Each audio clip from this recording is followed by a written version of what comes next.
Bismillahirrahmanirrahim. Assalamualaikum warahmatullahi wabarakatuh. Saya Haji Rashidi Haris dari Pembela selaku Ketua Komunikasi dan Multimedia Pembela.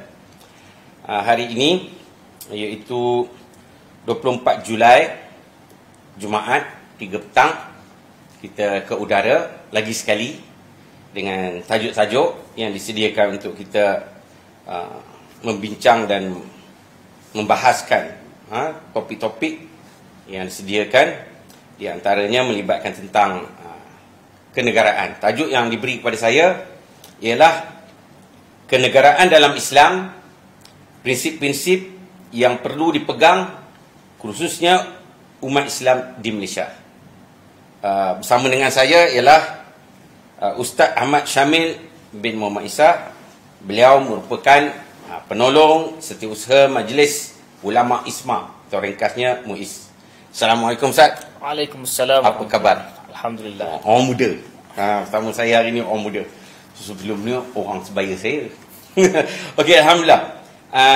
Saya diberi tajuk seperti yang saya sebut tadi. Dan ada beberapa soalan yang nak kita bincangkan. Okey, berdasarkan kepada tajuk, bila disebut sini kenegaraan dalam Islam, biasanya orang ramai lah Ustaz, bila disebut kenegaraan dalam Islam ni, dia terlintas, yang pertama dia terlintas ialah Madinah. Ramai mengatakan bahawa negara Daulah Islam itu bermula di Madinah. Kemudian sambung dengan 4 khalifah yang diiktiraf sebagai Khulafa' Ar-Rasyidin, iaitu Sayyidina Abu Bakar, Sayyidina Umar, Sayyidina Osman dan Sayyidina Ali radhiyallahu anhu. Mereka ini dikatakan yang kita biasa bacalah dalam sejarah, orang awam kita faham inilah negara Islam. Selepas itu ramai yang mengatakan tidak. Ini satu soalan besar ni. Ramai mengatakan tidak. Ada kumpulan yang mengatakan khalifah itu hanya sampai tak kat situ. Ada kumpulan yang mengatakan lagi sehingga Osmaniyah. Nak mendaulatkan. Yang bila sebut je negara Islam, dia ada khalifah. Bila sebut khalifah, maka sampai tak kat tu je. Okey. Soalan saya Ustaz, berdasarkan tajuk ni, boleh tak Ustaz bagi sedikit lah tentang konsep kenegaraan dalam Islam tu, latar belakang dia dan komponen. Tapi sebelum tu Ustaz, nak tanya sikit. Sebelum Ustaz bagi penjelasan tu. Saya baru, ini terutama ini baru kali pertama saya dengar Majlis Ulama Isma ni. Boleh. Ni macam mana ni? Kita selalu dengar Isma. Lepas tu Isma Web. Ini baru kita dengar Majlis Ulama Isma. Boleh Ustaz bagi latar belakang sikit tentang apa itu Majlis Ulama Islam, Isma, kemudian soalan yang saya sebut tadi, komponen-komponen macam mana negara Islam itu. Silakan Ustaz. A'udzubillahi minasyaitonirrajim. Bismillahirrahmanirrahim. Innal hamdalillah nahmaduhu wa nasta'inu wa nastaghfiruh. Nastahdi wa na'udzu billahi min syururi anfusina wa min sayyiati a'malina. Assalamualaikum warahmatullahi taala wabarakatuh. Terima kasih kepada Haji Rashidi atas jemputan untuk menghadiri forum pada petang ini. Satu forum yang bermakna lah, insya-Allah. Mengenai, saya mulakan dengan Majlis Ulama Isma. Majlis Ulama Isma merupakan salah satu agensi daripada Ikatan Muslimin Malaysia yang menghimpunkan para asatizah, para ustaz-ustaz ataupun lepasan-lepasan Timur Tengah ataupun mana-mana lepasan pelajar-pelajar yang dalam kursus pengajian Islam lah. So, oleh itu kita lihat keperluan untuk adanya agensi ini bagi memberikan pandangan-pandangan. Apabila kita sampai kepada masyarakat, kita juga datangkan dengan satu package. Ada package ustaz, ada package boleh kata ulama yang kredibel, dan boleh dikata di kalangan kami juga ada pensyarah, doktor, timbalan mufti dan seumpamanya, yang boleh memberikan pandangan dari sudut Isma itu sendiri secara syarak. So apa yang kami buat sebelum ini, kami buat pandangan-pandangan rasmi kami terhadap isu-isu semasa, dan juga kami buat muzakarah. Dan contohnya apabila melibatkan pilihan raya tertentu ataupun isu-isu tertentu, dan maka kami menghimpunkan beberapa senarai ulama satu Malaysia, dan kami berhimpun dan bermuzakarah untuk menyampaikan ataupun membawa kepada resolusi-resolusi yang disepakati. Itu kami punya peranan secara umum lah di dalam menengahkan pandangan syarak terhadap isu-isu semasa. Soalan Ustaz Okey. yang kita sebutkan tadi. Okey. Bismillahirrahmanirrahim. Mengenai konsep kenegaraan Islam. Pertama sekali kita kena lihat apabila kita bincang mengenai negara Islam ini, kita jangan anggap dia adalah perkara yang terasing daripada Islam yang kita faham.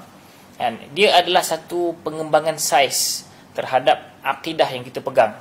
Sebenarnya apabila kita bicara mengenai, hatta kalau Haji sebut mengenai masyarakat ataupun negara di Madinah dan seumpamanya, sebenarnya kefahaman terhadap kenegaraan ini daripada awal-awal lagi sudah diturunkan oleh Allah SWT kepada Nabi Muhammad SAW. Maknanya sebab negara ini hanyalah satu, kita tengok dia hanyalah satu bentuk sistem ataupun bentuk institusi ke, yang melindungi masyarakat yang berpegang kepada satu pegangan. Sebab itu bila kita bicara pasal kenegaraan, kita kena lihat di dalam dunia ini setiap negara itu ada dia punya ideologi dia, ada paksi pemikiran dia, ada paksi akidah dia. Maka bila kita kata Islam, maka Islam juga dia bukan semata-mata satu bentuk kefahaman akidah, dan dia juga adalah satu bentuk masyarakat, bentuk negara. Dan sebab itu bila kita sebut kat sini, dia adalah satu kefahaman umum terhadap saiz Islam yang besar itu. Bukan setakat semayang, ibadat itu betul, je. Dia termasuk juga dia termasuk kita punya sistem hidup kita. Mengenai negara, undang-undang, polisi, ketenteraan, semuanya itu adalah satu perkara yang sama.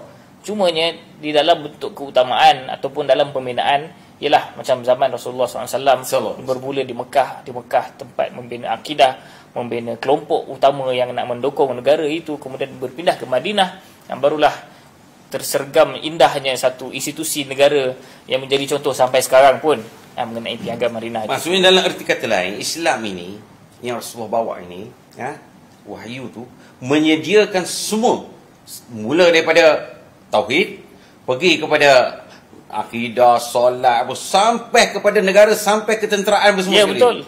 Betul. Maknanya sebab Allah SWT apabila menurunkan syariah itu sendiri atau menurunkan Al-Quran, Allah SWT bukan turunkan Al-Quran tiba-tiba depan mata dia, tapi Allah SWT turunkan Al-Quran, utuskan Rasul, dan jadikan Rasul itu mengumpul para sahabat, dan para sahabat membina negara. Itulah satu kefahaman bagaimana kita lihat Islam ini suatu agama yang hidup, agama yang nak membina satu bentuk kehidupan, bukan semata-mata agama yang maintenance. Maintenance ni apa? Maintenance ni maknanya kita hanya masyarakat ada masalah-masalah tertentu, kita hilangkan masalah itu. Dan itu sekular punya cara faham. Sekular punya cara faham, dia datang kepada masyarakat, dan masyarakat itu sedia ada seperti itu, maka dia hanya buat maintenance. Tetapi Islam ini apabila datang kepada satu masyarakat, dia mengubah masyarakat itu, seperti mana yang disebut oleh Rabi' bin Amir, seorang panglima Islam dalam peperangan Al-Qadisiyah, apabila berjumpa dengan Rustum, seorang panglima daripada Parsi. Dia kata, apa yang menjadikan kau datang ni? Kenapa kau datang nak membuka Parsi ni? Kenapa kau datang sini kan? So dia kata, pertama sekali dia kata, Allah yang utuskan kami untuk kami mengeluarkan manusia daripada perhambaan kepada manusia, kepada perhambaan kepada Tuhan manusia, itu kepada Allah Ta'ala. Perhambaan kepada manusia ni, perhambaan kepada sistem yang manusia. Betul. Kepada undang-undang yang dibina, sistem manusia yang akhirnya mengeksploitasi, menzalimi, yang tidak ada kebebasan, sangat-sangat menindas dan seumpamanya. Pergi kepada sistem yang lebih sempurna, iaitu sistem Allah Subhanahu Wa Ta'ala. Sistem adalah Allah turunkan. Tapi benda ni sebenarnya kita tengok, kata-kata Rabi' bin Amir ini, kalau kita baca secara keseluruhan, dia kata daripada menyembah manusia kepada menyembah Tuhan, daripada kesempitan dunia kepada keluasan dunia dan akhirat, dan daripada kezaliman agama-agama yang ada kepada keadilan Islam.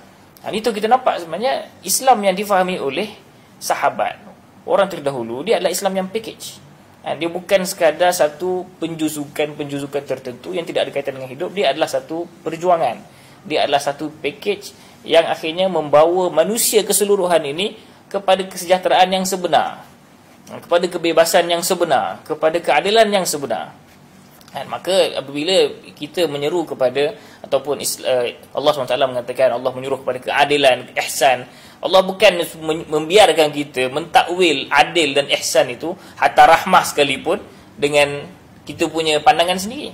Dan Allah turunkan saranan tersebut dan Allah turunkan perundangan. Allah turunkan syariatnya. Kerana apa? Dengan syariat inilah keadilan akan tercapai. Dengan syariat inilah, dengan hukuman inilah, dengan saranan inilah barulah ihsan akan tercapai, rahmah akan tercapai. Bukannya kita suka hati ikut kita punya akal kita gitu, ini tak adil, ini tak rahmah, salah tu. Rahmah itu dengan arahan Tuhan, itu yang rahmah, sebab Tuhan paling rahmah kepada hamba-hambanya. Pekis tu kalau kita tengok Ustaz, pekis tu datang sampai kepada Rasulullah. Setiap hari yang perjalanan hidup Rasulullah tu, dia mengajar, dia menyediakan garis panduan. Betul Ustaz? Betul. Jadi sahabat mengikutilah benda tu. Betul. Jadi apabila kita mengatakan demikian, bukanlah bermaksud Allah SWT menurunkan bentuk sistem. Maknanya mesti kena macam ni.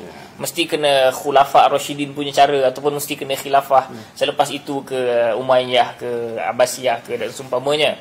Tetapi Allah SWT menurunkan prinsip-prinsip asasi yang menjamin bahawa inilah dia Islam apabila memerintah, ini dia punya core dia. Di dalam kita melihat komponen-komponen, kalau kita kata pasal komponen kan, komponen dalam pemerintahan ini, ataupun kita lihat pertama sekali kita kena tahu apakah dia hala tuju kenegaraan ini. Ya. Ramai yang confuse Ustaz. Kita nak ke mana? Nak ke mana tu? Dengan berbagai-bagai politik yang ada sekarang ni. Betul. Nak ke mana dia orang nak bawa kita ni? Kadang-kadang kita tanya macam mana Ustaz? Betul. Jadi sebenarnya benda ni tak susah nak jawab kalau kita faham. Sebagai seorang Muslim, kita nak ke mana? Sebagai seorang Muslim, kita nak ke mana? Dan kita sendiri, kita nak menuju Allah Ta'ala. Kita nak menuju Allah Ta'ala, kita akan menghadap Allah SWT dengan kita punya hisab amalan kita dan semuanya. Dan demikianlah juga negara. Negara membawa masyarakat, rakyat, semuanya menuju kepada Allah SWT. Kita mewarisi risalah kenabian. Maknanya apabila Rasulullah SAW nak menegakkan Islam itu, sebenarnya bukan semata-mata sistem dan semua, tidak. Dia sedang membawa masyarakat semuanya menuju kepada Allah SWT. Hidupnya manusia itu apabila dia bawa Islam sama dengan dia. Betul. Hidupnya negara itu apabila dia membawa Islam bersama dengan dia juga. Sebab itu, dan itulah tugasan. Dan Mawardi pun sebut imamah ini pemerintahan lah. Pemerintahan itu maudu'atun li khilafatin nubuwah fi hirasati din wa siyasati dunya bihi. Maknanya pemerintahan itu dicipta ataupun disyariatkan untuk menggantikan tugas Nabi di dalam menjaga agama ini dan juga memerintah dunia dengan agama. Jadi kat situ kita tengok hala tuju itu pun dah berbeza. Ibn Khaldun pun menyebut apakah dia khilafah ataupun pemerintahan ini adalah membawa manusia untuk mengikut syariah di dalam maslahat dunia dan akhirat. Semuanya nak ke situ. Dia akhirnya kat situ kita nampak beza orang yang tak ada idea, orang yang tak ada Islam ni dengan orang yang ada Islam ni, dia tahu. Kenegaraan ini dia dah tahu kita nak ke mana, kita nak bawa orang ke mana, siapakah Tuhan kita, siapakah di manakah hala tuju kita, dan itu pun sangat membezakan dengan dia bila confuse bab Tuhan ini yang dia melencong, tercari-cari, terkial-kial. Kadang-kadang kita lebih kepada kita nak hidup aman, harmoni, kita nak bertoleransi, hormat menghormati. Saya rasa benda tu memang betul. Tetapi itu kan hala tuju kita. Hala tuju kita nak mentaati Allah Ta'ala. Mesti dapat yang kita sebut tadi. Ya, betul. Dia mesti akan menuju ke situ. Jadi secara umum kalau kita bincang mengenai komponen di dalam kenegaraan ini, kalau kita lihat pengamalan sebelum ini, dia ada khalifah, ada ketua negara. Khalifah ini kalau kita lihat dalam buku-buku fiqh, syarat-syaratnya banyak, berbelas-belas. Antaranya lelaki, antaranya cukup sihat tubuh badan, antaranya lagi yang lebih besar lagi sebenarnya ijtihad. Dia boleh berijtihad sebab apa? Sebab dia nak bawa orang kepada Tuhan. Dia memerlukan satu fatwa, satu mufti dan semua. Sebab itu di dalam ulama sebelum ini ataupun khulafah Ar-Rasyidin ke atas selepas itu, khilafah selepas itu, semuanya ada pengetahuan mengenai ijtihad, mengenai agama, pengetahuan yang di dalam syarak itu sendiri. Sebab dia nak membuat polisi-polisi, nak kena menyerang negara ini ke tidak, tawanan ini kita nak bunuh ke, atau kita nak menawan ke, nak jadikan apa kan. Semuanya itu memerlukan satu disiplin yang besar. Dan dia mesti ada saja'ah tu. Nak berani, nak betul. Nak sebut tu kan. Ini apologetik bila orang bagi pandangan begini, contohlah kan, kadang-kadang orang protes, tak setuju, padahal benda tu dah kebenaran lah, tapi kerana tak ada saja'ah tadi, projektik tarik balik. Betul. Ni sorry Ustaz. Baik, Ustaz sebut tadi tentang komponen tadi. Alhamdulillah kita nampak lah tu. Baik. Dengan kita nak kaitkan yang kita sebut tadi dengan negara kita. Kita bercakap pasal kenegaraan, kita soal yang Rasulullah bawa tu satu bab. Baik. Yang ada tu, okey, dan yang platform yang disediakan, Islam telah menyediakan dengan cukup sempurna. Adalah beberapa kitab boleh rujuk kan. Baik, dengan Malaysia ni yang kita tengok sekarang ni Ustaz, dan keadaan negara kita yang ada ni, sistem yang ada ni, kalau kita lihat dalam buku sejarah, saya selalu sebut dalam tu perkataan saya, walaupun ada orang berapa kali cuba memperbetulkan dengan lebih detail lagi, saya tetap kepada yang asal tu, sebab itu yang diajar pada kita, iaitu raja berperlembagaan, demokrasi berparlimen. Itu dah di sana. Baik, yang ada kita Islam ni dengan sistem yang ini, kemudian bagaimana orang muda kita ni, itu kena penting, sebab lepas ni kita ni tak lama macam saya ni, Allah alam lah kan. Jadi saya bimbang, takut nanti Islam yang dibawa ni, contoh kalau kita sebut negara Islam, Arab Saudi pun negara Islam, dia pun mengaku dia Islam. Iran pun negara Islam. Baik, itu ke kita perlu tengok situ ke, atau bagaimana dengan negara kita yang ada ni kan? Ada orang kata kena ikut Iran lah, itulah satu negara Islam, maknanya raja-raja kita akan terbuka kat situ. Ada kata ikut Arab Saudi lah raja-raja, maknanya ada benda, tak ada parlimen pula, tak ada jadi demokrasi pula. Jadi macam mana? Itu kita nak tengok tu, dengan negara kita yang ada ni, dengan Islam yang ada tu, bagaimana kita nak melihat penyesuaian tu, persamaan tu, titik tu. Kalau ada tu macam mana? Kalau tak ada pula macam mana? Boleh Ustaz? Bismillahirrahmanirrahim. Kalau kita tengok apa yang berlaku ataupun Islam itu, apabila dia masuk di dalam satu negara ataupun satu masyarakat setempat dan semuanya, dia bukannya nak copy paste. Dia bukan kalaulah di Iran ke di Saudi dan semuanya, oh ni jadi kita kena tiru sebiji macam tu. Tidak, sebab kita ada uruf. Kita ada latar belakang politik. Dan kita pernah kena jajah, kita pernah dimasuki oleh ramai daripada orang lain, dah ada pengalaman pengalaman dah maknanya berbeza kan. Kita punya bangsa pun ada banyak kat sini. Kalau di Saudi hanya bangsa Arab, dan dia tidak ada parlimen, dan dia tidak ada demokrasi. Dan di Iran pun dia tak ada isu kemasukan yang beramai-ramai sampai 40%. Semua dia saja. Semua dia saja. So kat situ tak ada isu kedaulatan tanah air yang boleh tercabar dan semuanya. Jadi sebenarnya Islam di dalam meletakkan perkara ini, dia memberikan prinsip-prinsip utama ataupun perkara-perkara yang perlu dipegang untuk kita faham apakah dia yang boleh jadikan dia Islamik ataupun tidak. Jadi kita tengok, yang pertama sekali kita tengok adakah negara kita ini berpegang dengan Islam. So kat situ kita dah jelas bahawa di dalam perlembagaan pun dah sebut agama negara. Islam adalah agama negara. Perkara nombor 3 maknanya yang atas sekali lah. Walaupun orang mungkin boleh petikai dari sudut praktikal dan semua, tapi tak apa, itu kita repair lah kat situ kan. Jadi kat situ kita dah cover dari sudut identiti kita. Secara umum kita adalah Muslim. Negara ini negara Muslim. Macam mana detail dia kita bincang, kita tengok kan. Jadi dalam demokrasi yang ada pada hari ini, kita tengok walaupun kita mengamalkan demokrasi, tetapi hakikatnya kita masih diperintah oleh raja. Raja itu mempunyai say yang paling tinggi, dan benda ini dibuktikan dengan baru-baru ini punya krisis politik yang ke bawah dulu yang di Pertuan Agong, dia menggunakan kuasanya untuk menyelesaikan masalah stalemate politik yang berlaku pada baru-baru ini. Jadi kita lihat kat situ, raja adalah, pemerintah adalah orang Muslim. Yang maknanya kita masih lagi dipegang ataupun masih lagi mempunyai satu kekuatan untuk memaksa pandangan orang Islam di dalam polisi kenegaraan yang besar lah kat situ. Jadi kita tengok kat situ dah ada sedikit ataupun ada kesamaan. Dan juga di dalam demokrasi ini, apa benda yang boleh kita katakan Islamik? Antaranya mungkin kita tengok perubahan kuasa secara aman.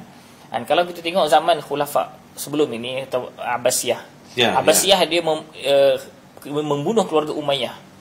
Dengan membunuh, mencari sampai ke lubang cancing, sampai kan ada keluarga yang berenang sampai ke Sepanyol nak jumpa keluarga belah sana nak selamat. Akhirnya dia maknanya berlaku pertumpahan darah lah, sebab nak menumbangkan kerajaan. Kerana apa? Kerana nak menyelamatkan negara Islam secara keseluruhan. Itu dia punya dakwaan dia. Sebab itu kat sini dengan adanya demokrasi, satu sudut yang kita boleh kata agak Islamik kat situ adalah kita boleh menukar kerajaan secara aman. Tanpa pertumpahan darah. Dan yang kedua juga antaranya kita tengok antara kebaikan ataupun sisi positif yang boleh kita lihat, kemenangan demokrasi, walaupun orang kata kemenangan demokrasi ini adalah manufactured, benda yang boleh dibeli, benda yang boleh dibuat sendiri. Maknanya sebelum pilihan raya kita dah tahu dah siapa yang akan menang. Walaupun demikian, tetapi pelantikan ahli parlimen dan daripada pengundian ini memberi indikasi bahawa mereka disokong oleh majoriti rakyat. Dan itu satu sudut kita lihat dia adalah sebagai satu, seolah-olah dia mempunyai satu dominasi yang kuat di dalam mengemudi kerajaan. Mempunyai sokongan lah, walaupun majoriti. Islam pun memang nak macam tu. Islam pun ada sedikit yang adalah, maknanya supaya apa, supaya kalau kita tengok isu syaukah, kalau Haji biasa dengar, maknanya syaukah ni kemampuan untuk kita memaksakan, tu kita ada kekuatan yang boleh memaksakan. Jadi dalam demokrasi ni mungkin ada sedikit syaukah di situ kita lihat, dan itu yang boleh menjamin paling kurang kita ada kekuatan dari sudut bilangan di dalam mengemudi kerajaan. Itu sudut-sudut yang sama ataupun yang boleh kita cuba lihat. Tetapi apa benda yang kita boleh baiki? Sebenarnya dalam sistem Malaysia ni, kalau tengok dalam perlembagaan tidak ada syarat Perdana Menteri mesti orang Islam.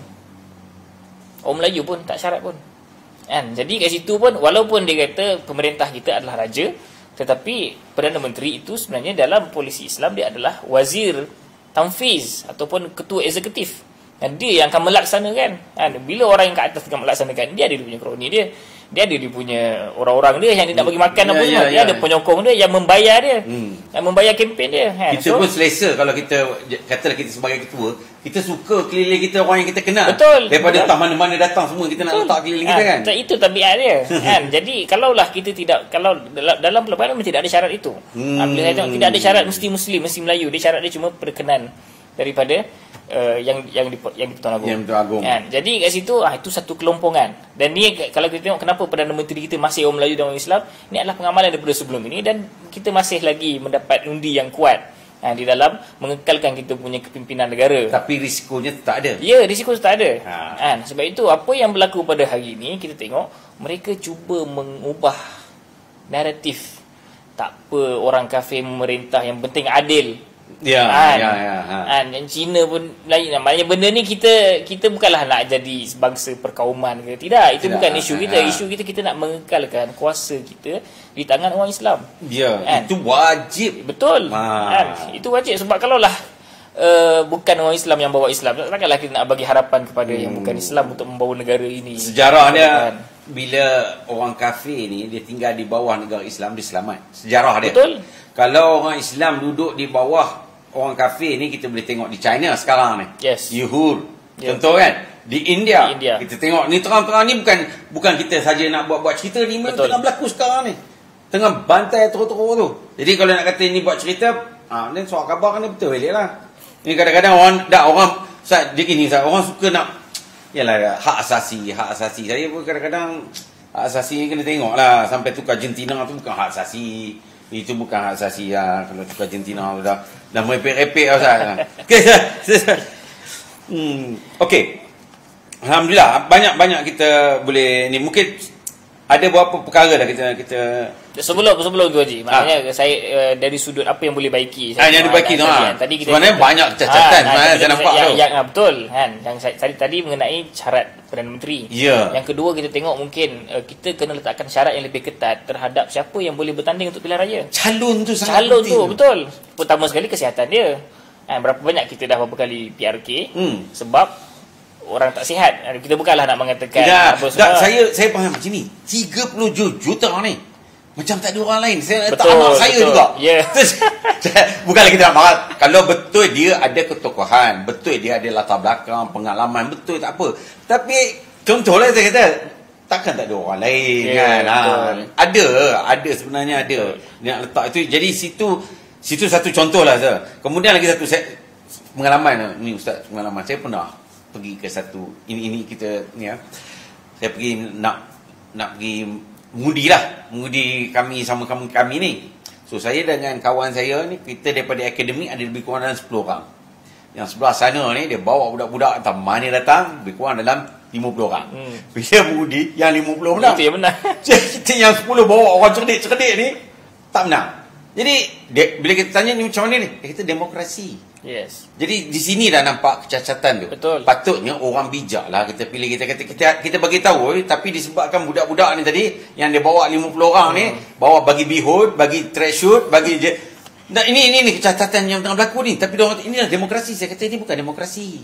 Ini satu kezaliman ni. Betul. Orang yang patut layak. Tapi tu kalau di Amerika baru ni saya lupa nama, dia sebut adalah kawan-kawan kita tersebut, iaitu dia kata dari segi pengundi ni kalau kita tengok sekarang ni dengan demokrasi ni, Ustaz betul, kalau tak betul Ustaz betul kan yang dia kata yang profesor ni, Profesor Emeritus, bukan main bijak pun, cerdik, dia orang hebat lah, dengan seorang Isap Dadah, dengan kalut, dengan perangai dia bersemua teruk, dia undi satu pangkal. Betul. Dia pun undi satu pangkal. Betul. Layak ke? Ini demokrasi lah ni. Yalah. Tak, tapi kalau kita ikut, itu adil ke? Tak adil. Tak adil. Dia perangai dia semua teruk kan? Betul. Ataupun saya pergi kat dia, makcik ni RM1, makcik pangkal ke makcik? Makcik pun pangkal. Yang ni kita tak boleh nak tipu sebab dia orang cerdik, dia pangkal tu. Yang menang makcik lah. Ya. Kita kan. Jadi sebab itu kita tengok sebenarnya hatta dalam sebelum ini pun yang memilih melantik khalifah hanya ahlul halli wal aqdi. Ahli syura lah. Ahli syura ni maknanya orang-orang yang berkeluarga. Maknanya ahli syura ni semua layak jadi khalifah.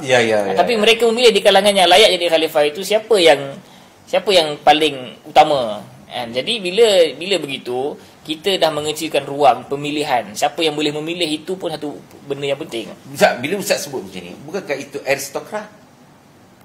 Itu namakanlah apa pun. Kita tak tapi kisah. Tapi sebenarnya itulah yang ideal, yang kuatnya, yang boleh menilai. Bukan semua orang boleh menilai. Bukan semua orang boleh menilai. Jadinya mungkin antaranya sekarang ni bila kita nak menurunkan umur kepada 18 tahun. Sebenarnya kita sedang meletakkan satu benchmark yang baru terhadap pengamalan demokrasi, iaitu pada saya bahaya Ustaz. Ya, kita boleh kata bahaya kan, sebab kita nampak trend sekarang ni dengan budak-budak yang entah macam-macam sekarang ni kan, susah kita nak menunggu kematangan dia supaya boleh membawa negara ini lebih baik kan, tapi itu cabaran lah. Kalau dah berlaku apa semua kita anggap itu sebagai satu kita cabaran. Kena berdepan tu. Masalah dia umur 18 tahun baru habis sekolah, mana dia tahu apa berlaku dia. Kalau tanya pasal buku dia boleh ingat lagi lah. Kalau dia tahu apa tengah berlaku dalam negara dia tak tahu tu. Betul. Tiba-tiba dia nak pakar. Dia akan pangkal ikut kawan. Kau pangkal siapa tadi? Dia akan tanya kan, ni siapa nak pangkal ni, siapa nak pangkal, geng-geng. Tu bahaya tu. Jadi cadangan tu sebenarnya cadangan yang tak elok lah, bagi kita tak elok lah. Patut kita halang lah. Bagi saya patut biarlah orang yang nak memilih pemimpin ni orang yang matang lah. Okey Ustaz, ada tambahan lagi? Okey, tak apa, teruskan. Okey, seterusnya. Soalan banyak Ustaz, tapi tak apalah. Kita tengok ni. Bagaimana kita patut melihat keadaan politik di negara kita pada hari ini dari kacamata seorang Melayu Muslim. Okay, dia sebut sini Melayu Muslim.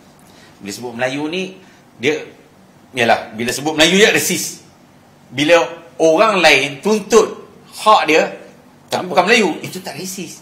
Itu hak asasi lah. Jadi kita berdepan dengan keadaan yang macam tu, tak apa. So bagaimana kita nak berdepan dengan keadaan yang kita tengah berdepan ni sekarang Ustaz, dengan huru-hara. Ada orang kata tak huru-hara, kadang-kadang kita pun pelik juga bila dia kata, ni kita nak sebut, dia kata norma baru yang menang kalah, yang kalah menang. Jadi kita berdepan dengan orang terpengaruh Ustaz. Betul.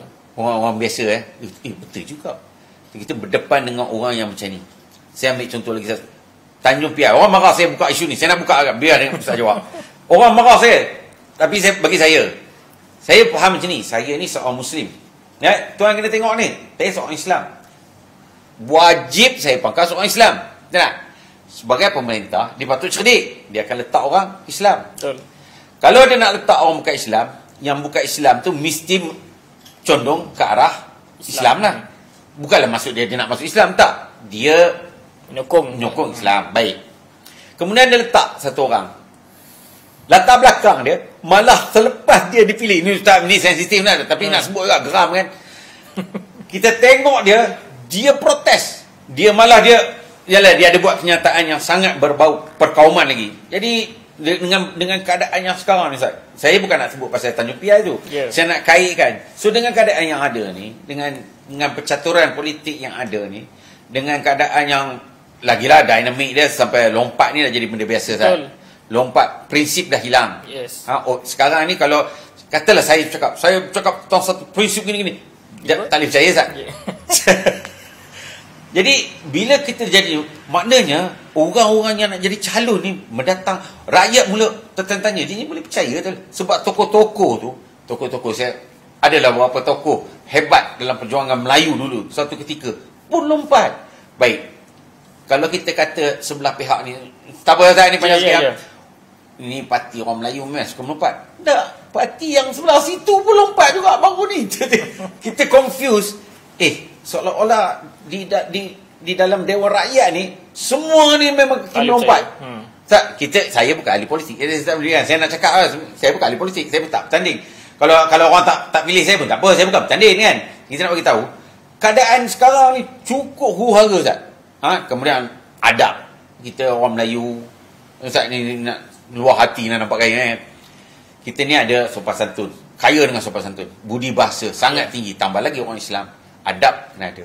Walaupun dia musuh kita, kita cakaplah dengan sopan, dengan adab semua. Tapi kalau kita tengok sekarang ni Kak, saya rasa suara dia orang lagi kuat pada siomang yang siamang yang ada di zoo tu. Kuat betul tak? Saya dengan kawan saya duduk bincang-bincang, siamang lagi kuat lah dia punya menjerit tu. Kalau kat zoo tu pagi-pagi bunyi piau-piau, ini pagi-pagi menjerit kat Dewan Rakyat. Tak, cuma mungkin Ustaz dia boleh. Jadi ini kita berada di penghujung. Mungkin Ustaz boleh rangkum semua dengan apa yang saya cakap ni. Satu, nak tunjukkan inilah bentuk yang terbaik daripada Ustaz kan. Ini, dan bagaimana kita berdepan dengan masalah ini, dan apa sebab dia gini Ustaz, kita nak ke depan hari-hari, besok ada hari, lusa ada hari, minggu depan ada hari. Bila saya punya giliran akan dipanggil, kawan saya baru ni meninggal Setiausaha Agung Ummah saudara Mansur kita, beliau berjuang cukup hebat lah. Saya tak sampailah tahap dia, tapi dia semangat dia tu. Jadi saya pun akan tiba juga giliran saya, Ustaz pun akan baik, nak ke mana kita ni dengan keadaan yang ada sekarang ni? Kita tengok makin teruk ni Ustaz. Jadi kalau Ustaz boleh rangkumkan semua, tunjukkan satu peranan kita sebagai seorang Muslim tu. Okey, silakan Ustaz. Bismillahirrahmanirrahim. Satu soalan yang menarik bagi saya, satu soalan yang panjang dan menarik, dan mungkin dia perlu dihadam. Kita perlu sentiasa fikir benda ni. Bila Haji sebut kita akan bertumbuh-tumbuhan dan semuanya, memang dia adalah apa yang kita lalu hari ini yang kita nak bawa. Ini tidak realiti kan? Kita bukannya bawa Allah Ta'ala dengan kita punya solat dan puasa dan semuanya sahaja. Kita bawa dengan hidup kita. Lepas tu inna salati wa nusuki wa mahyaya wa mamati lil alamin. Semuanya itu hidup mati kita nak serah pada Tuhan. Ni bukannya hidup mati kita serah pada orang politik, tak boleh.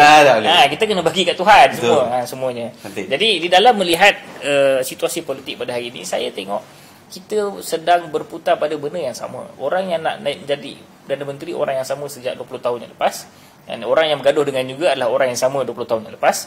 Jadi kalaulah kita hanya berputar pada roda politik demokrasi hari yang sedang berlaku pada hari ini, sebenarnya kita tidak akan ke mana. Kita akan mengulang lagi benda yang sama. Benda yang sama. Siapa yang rugi? Yang rugi adalah umat Islam, kerana mereka berpecah, mereka mundur, mereka diambil kesempatan oleh orang lain. Jadi apa yang saya nak sebut ataupun yang saya boleh cadangkan kepada audiens atau kepada kita semua, kita kena melihat politik hari ini di luar kerangka kepartian. Jangan lihat politik pada hari ini siapa yang parti mana tertentu. Kita perlu melihat dalam kerangka satu ummah dapat apa. Kita dapat apa? Maknanya kita secara umat Islam Melayu ini, secara keseluruhan ini, apa yang kita dapat dengan naiknya parti politik tertentu dan seumpamanya. Barulah kita boleh memaksa ataupun satu sudut meletakkan syarat yang kuat kepada mana-mana pemimpin dan pemerintah, dia mesti serve kita punya kehendak. Macam mana kita nak buat macam tu kalau kita sendiri berpecah? Kalau kita sendiri, bila kita nak angkat isu BMF pun ada orang condemn lagi. Kita nak angkat isu kedaulatan tanah Melayu ini pun, nak tukar nama Bukit Melaka pun ada juga orang Melayu yang menolak. So, macam mana kita nak, kalaulah kita sendiri tidak kuat di dalam meletakkan kehendak kita. Kenapa kita tak boleh mencontohi, walaupun Kenapa kita tak boleh mencontohi satu sudut daripada bangsa lain yang mereka boleh bersatu dalam isu UEC-nya, sekolah Cina dan seumpamanya. Parti lain, parti yang berbeza tapi mereka bersatu untuk benda tu. Sebab apa? Sebab mereka melihat politik ini hanyalah satu medan untuk berpencak, tapi mereka ada percaturan di luar politik. Dan benda tu yang kita kena tengok. Umat Islam dekat Malaysia ni kita kena lihat kita nak selesaikan masalah kita tak boleh duduk dalam tu. Kita tidak boleh bergantung kepada permainan dalam tu. Kita kena bergantung beyond di punya political parties ni. Kita kena duduk bersatu, berbincang untuk melihat kita di mana dan kita nak ke mana. Apakah ancaman yang sedang berlaku pada hari ini. Sebab masalah kita, bila kita tak duduk sekali, bila kita kata Melayu terancam, yang belah sana, ada orang pula kata, mana ada terancam. Bila kita kata kita tak rasis, kata kau rasis. Bila kita kata, so benda tu sendiri pun yang merosakkan kita punya kesepaduan ataupun kekuatan kita yang akhirnya menjadikan orang tak respect kita. Orang tak respect kita dan kita pun tak tahu macam mana kita nak bawa. Jadi yang pertama kita lihat, kita kena di luar kerangka politik kepartian dan melihat politik ummah ataupun ummah itu sebagai satu susuk tubuh ataupun satu badan yang bersama. Dan yang kedua saya tengok di dalam nak menyelesaikan masalah politik ini, kita kena bila kita lihat di luar kerangka itu, kita nak tak nak memang kena bekerja lah. Bekerja ni apa Haji? Bekerja ni adalah kita kena bina balik kita punya kekuatan kita. Jangan melihat pilihan raya itu sebagai satu-satunya perjuangan. Setiap 5 tahun, maknanya kita berjuang 5 tahun sekali. Kita kena lihat perjuangan kita ini bermula daripada rumah kita. Anak-anak kita, jiran kita, keluarga kita. Bagaimana mereka faham. Sebab selepas 5 tahun nanti, atau selepas 20 tahun nanti, generasi yang akan memimpin pula adalah generasi kita ini, yang kita didik ini. Sebab itu memang tak ada jalan panjang, tak ada jalan pendek untuk nak mencapai idealisme kenegaraan Islam itu. Kita kena lalu jalan yang panjang itu melalui proses yang jerih payah, letih, penat dan seumpamanya untuk nak memahamkan masyarakat apakah dia kita punya perjuangan ini. Apa yang perlu kita letakkan sebagai agenda bersama. Apa garis merah yang jangan dilangkaui. Jadilah parti apa pun, tapi jangan langkaui garis merah ini. Benda-benda ni yang kita kena sebut. Dan supaya bila anak muda nak masuk parti politik dan seumpamanya, dia tahu. Bila dia masuk, dia jelas apa dia nak dan apa yang dia tak boleh buat. Sekarang ni tak ada. Sekarang ni bila masuk parti boleh buatlah apa pun. Yang tidak ada nak kawan dengan orang ni, nak kawan dengan orang ni. Orang ni cakap asalkan dia member kita backup dia sampai habis. So benda tu yang jadi kita ini hilang kita punya neraca kita. Betul. Hilang neraca kita sampai akhirnya kita tak tahu kita ni nak apa. Apa kita nak. Hanya semata-mata melihat sosok tubuh peribadi tertentu di dalam karier politiknya ataupun dan seumpamanya, akhirnya benda tu dia akan menjadikan kita ini terumbang-ambing. Kita tidak tahu ke mana dan kita hanya akan berputar dalam putaran yang sama. Wallahu alam. Itu mungkin sikit sebanyak yang boleh kita. Tak lagi satu soalan. Silakan. Dia ada masa sikit ke? Boleh. Orang muda Ustaz. Orang muda ni kita cakap pasal orang muda. Saya pun ada anak Ustaz. Jadi saya melihat gini. Politik sekarang ni, kalau dulu zaman kita orang muda, saya ingat lagi masa tu saya budak lagi. Tolong pasang bendera. Dia mesti terlibat kan. Bila pilihan raya tu mesti nak terlibat lah. Paling tidak pun pegang bendera lah. Bendera tengoklah pilihan kalau UMNO ke PAS ke tak kira lah. Mesti terlibat. Dan kita nampak orang bangsa lain pun masing-masing dengan. Tapi hari ni lain dia punya suasana tu Ustaz. Jadi saya nak gini. Perlukah kita ada satu mekanisme bagaimana nak, itu saya kata saya masih lagi mencari-cari macam mana nak bentuk supaya orang muda ni mari datang duduk dengan kita tarbiah dia, kita bagi kefahaman dia betapa pentingnya politik ni. Jangan fikir seperti orang yang di dalam Dewan Rakyat tu. Betul. Fikir seperti orang yang di dalam masjid tu. Saya suruh-suruh fikirlah seperti yang dalam masjid. Sebab dalam masjid ni tak kira kamu parti mana, kamu akan duduk dalam satu saf. Betul. Kamu fikir macam mana, perasaan kamu mesti ada macam tu. Jangan perasaan kamu seperti Dewan Rakyat. Dewan Rakyat tu dah bagi 2 dah. Lepas tu yang duduk bagi sebelah sini pun dia bagi lagi. Tapi di dalam saf masjid Ustaz, sama Ustaz. Jadi saya tengah mencari macam mana nak bawa orang muda ni sampai ke sana tu. Kalau ustaz ada lah orang muda lagi ni baru habis kan. Ustaz mungkin ialah ada lalui satu pengalaman di mana kita boleh tarik minat tu. Sekarang kita cakap terlalu akademik pula dah lari. Sekarang kita cakap terlalu santai pula, yang tengah-tengah pula lagi. Jadi kita nak pastikan semua peringkat ini sentiasa bersama dengan kita supaya dia dapat melihat sebenarnya betapa pentingnya menyelamatkan negara ni. Betul. Macam baru ni kita sebut. Saya tertarik dengan perkataan Tuan Haji Amiduddin Yahya dia sebut taksub kepada kenegaraan, jangan taksub kepada kepartian. Cantik tu. Sebab betul dia gini, nak taksub parti dia tak apa, taksub lah, tapi letakkan negara tu betul. Sebab di Amerika dua-dua parti dia bila raya dia berlawan. Tapi bila dah menang, dia ambil dia orang daripada sini. Jadi macam mana Ustaz boleh bagi satu tips lah orang kata kan, bagaimana kita nak menghadapi perkara ni. Bismillahirrahmanirrahim. Bila kita tengok apa yang berlaku pada hari ini, sebenarnya orang muda pada hari ini, denyutan nadi Islam itu, kefahaman kemelayuan itu, roh itu masih ada sedikit sebanyak. Dia masih ada, tapi dia tak tahu nak ke mana. Macam mana kan? Jadinya kat sinilah peranan mana-mana gerakan-gerakan Islam ataupun pertubuhan-pertubuhan macam contohnya Pembela dan seumpamanya kena meninggikan benderanya untuk untuk menggambarkan kepada masyarakat atau kepada mereka-mereka yang tak tahu nak buat apa ni, bahawa inilah jalannya. Kan? Kita kena naikkan kita punya bendera kita. Kita kena naikkan kita punya syiar dan slogan kita tanpa segan silu. Seperti mana orang entah LGBT apa semua pun tanpa segan silu naikkan bendera dia. Itu syiar tu. Kan? Itu adalah dia punya tanda bahawa dia sedang berbangga dengan dia punya perjuangan. Dan kita yang dah betul ni, dah ada idea yang benar, dah ada kebenaran, maknanya dah ada satu kefahaman yang jelas ini pun masih segan-segan lagi, maka akhirnya jadi orang-orang yang nak bersama dengan kita pun tak tahu siapa nak bersama dengan kita. Ya, betul. Kan? Jadi akhirnya memang nak tak nak mana-mana gerakan Islam yang memahami idealisme ini, dia kena lantang, dia kena bersuara dengan kuat dan mengangkat benderanya setinggi mungkin supaya orang-orang yang tak tahu nak pergi mana tadi, dia boleh berhimpun. Ada panduan, ada tempat nak berkumpul. Dia pun akhirnya dia tahu, oh bukan aku seorang rasa macam ni, ramai lagi orang rasa macam ni.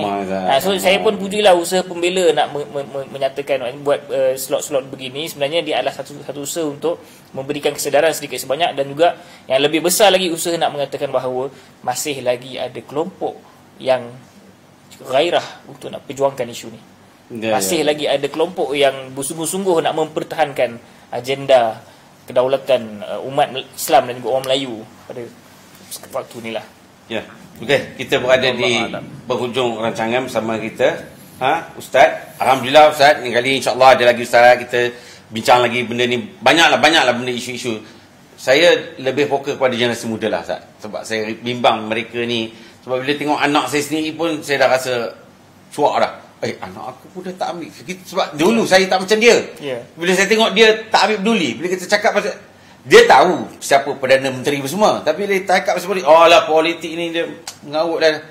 Dia pun fed up dengan keadaan yang ada sekarang ni. Jadi kita perlulah nanti kita duduk bincang lagi. Apa pun kita ingin mengucapkan, kita berada di hujung perancangan lah, mengucapkan ribuan terima kasih kepada yang para penonton yang mengikuti program ini, setia bersama kami dalam segmen Bicara Pembela. InsyaAllah kami daripada gabungan NGO di bawah Pertubuhan Pembela Islam akan sentiasa menjadi check and balance kepada kerajaan dalam isu-isu yang menyentuh perkara agama, bangsa dan tanah air. Saya sudahi segmen ini dengan ucapan wabillahi taufiq wal hidayah. Wassalamualaikum warahmatullahi wabarakatuh. Waalaikumsalam.